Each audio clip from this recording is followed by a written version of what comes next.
By the way, the difference between a meditation and a sermon. 10 minutes.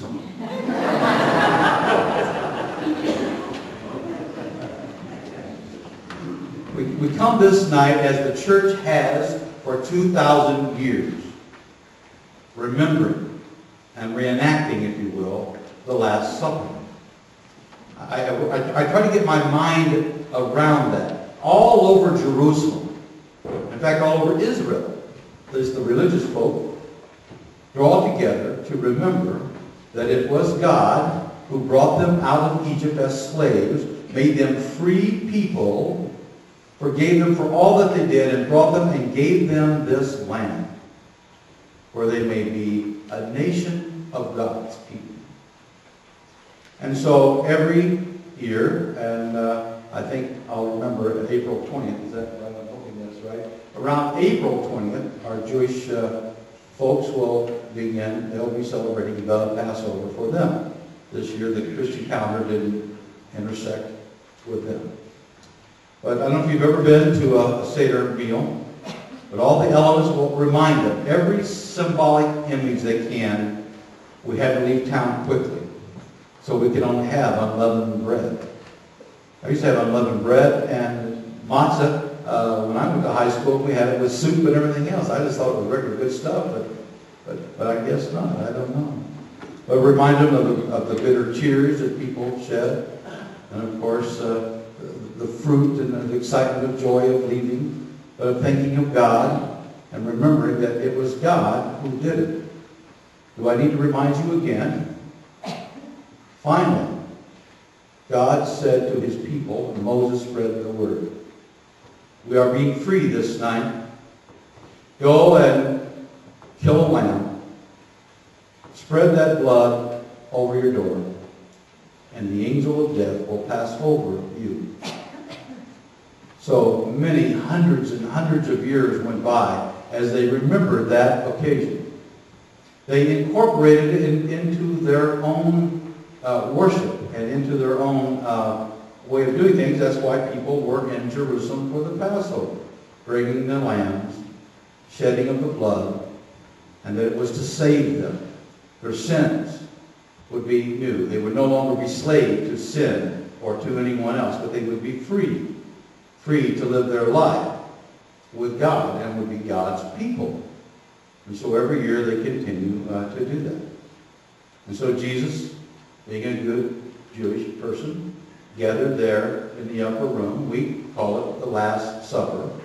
But gathered there like others. If you did a full Seder meal, you actually would have a big meal, nice celebration, and toasting and remembering of God and going through this ritual. I'm assuming that's what Jesus did. He made arrangements and found a place where he and his disciples could go. I'm sure, well, almost sure, that the conversation around the table wasn't just staring at one another. The conversations. Remember when we were up in Galilee? Remember when Jesus told the wind to stop? And it stopped? And another may say to another, remember the person was blind? Remember that person was lame? Remember the person was deaf? And they began to talk about this great adventure that they had for 3 years. And they were convinced up to that night, I'm not totally understood, but this was no ordinary man. This was somehow God and man. It was the Son of God. It was the Messiah. It was the cross, the Christ of our life, who would lead us. And so they were convinced that who that was. So I think it was one of joy. And of course, still not quite remembering that this would be his last supper. And so we had to remind him once again, because he was going to lead this tiny band of people the ministry. Remembering him, going forth to love and to care and to be a minister with people, to make things better.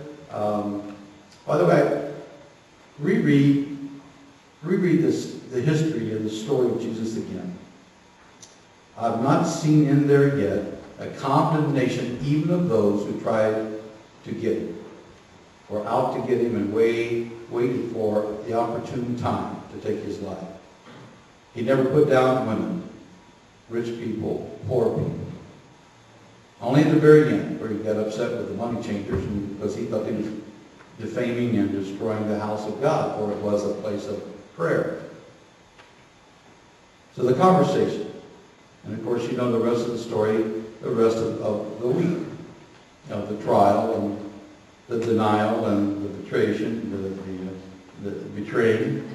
And as Jesus stood before the people that very day where they had to choose between a criminal and the Savior, and they chose the criminal to release. You know that story. And then tomorrow, of course, we will observe the day in which he was nailed to the cross and died. And of course, Easter is right around the corner. But tonight we want to remember with fondness. It's a strange night. It's one of somberness with joy. You ever had a moment like that? It's hard to explain. It's a somber night, remembering what took place and all that Jesus did for us. But a sense of joy. He did it for us. He was faithful unto God to the very end. Put everything in God's hands.